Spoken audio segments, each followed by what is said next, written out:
So ఇప్పుడు ఇక్కడ taste చేయడానికి అన్న అన్ని పెట్టించింది మనకి. సో టేస్ట్ చేసి ఒక్కొక్క కర్రీ అన్న అయితే బాగుందని చెప్పిండు, కానీ ఎట్లుందో మీకు చెప్పడానికైనా నేను తింటున్నా ఇప్పుడు. సో ఒక్కొక్క ఐటమ్ టేస్ట్ చేసుకుంటూ టేస్ట్ ఎట్లా ఉందని చూద్దాం. ఫస్ట్ ఏం ట్రై చేద్దాం ఈరోజు? ఏం ట్రై చేద్దాం? ఫస్ట్ పప్పుతో ట్రై చేద్దాం. పప్పు వెజ్ ఫస్ట్. నిజంగా బాగుంది టేస్ట్, పప్పు బాగుంది.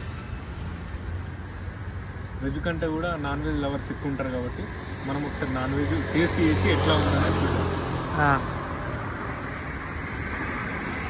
ఇది ఏంటంటే బోటి కర్రీ.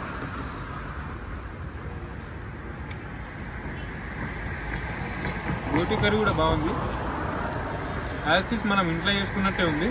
ఇక్కడ సిటీలో చదువుకునే వాళ్ళైనా సరే, ఎవరైనా సరే, జాబులు చేసేవాళ్ళు, ఇంటికి దూరంగా ఉన్న వాళ్ళు ఖచ్చితంగా ఇక్కడికి వస్తే మంచిగా హోమ్లీ ఫుడ్ అయితే టేస్ట్ ఉంటుంది. బోటి కర్రీ టేస్ట్ చేసినాం కదా, నెక్స్ట్ మనం లివర్ కర్రీ టేస్ట్ చేద్దాం.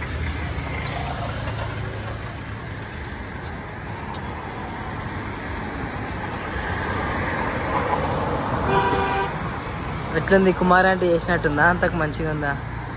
అంటే అక్కడ కూడా హోమ్లీ ఫుడ్ ఉంటుంది, సేమ్ టేస్ట్. ఇక్కడ కూడా అదే విధంగా ఉంది.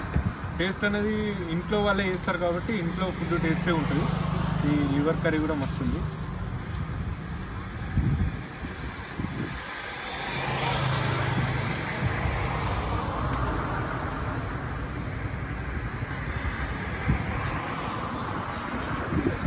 నిజంగా అన్న చెప్పింది ఏంటంటే ఇక్కడ బోటి ఫేమస్ అన్నాడు.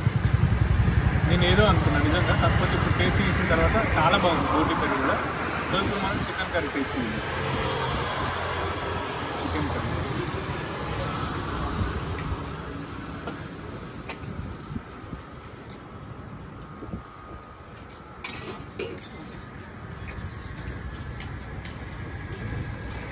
చికెన్ కర్రీ కూడా బాగుంది, మనం ఇంట్లో చేసుకున్నట్టే ఉంది. సో ఇప్పుడు చికెన్ ఫ్రై లాస్ట్ ఏంటంటే చికెన్ ఫ్రై ఉంది.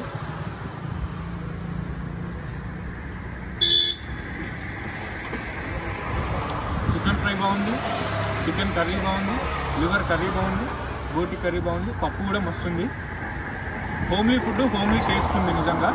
ఇక్కడ జాబ్ చేసే వాళ్ళు, స్టూడెంట్స్ ఎవరైనా సరే ఇక్కడికి వచ్చి విజిట్ చేస్తే ఖచ్చితంగా మనం ఇంట్లో తిన్నట్టే ఉంటుంది.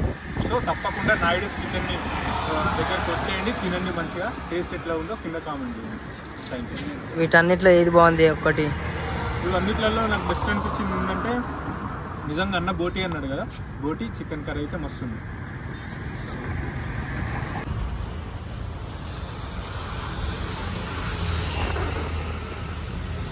ప్లేస్ వచ్చేసి ఇక్కడ మన నాయుడుస్ కిచెన్, తెలుగు ఇంటి రుచులు. మన కుమార్ ఆంటీ ఆపోజిట్లోనే ఇక్కడ ఉంది అన్నమాట.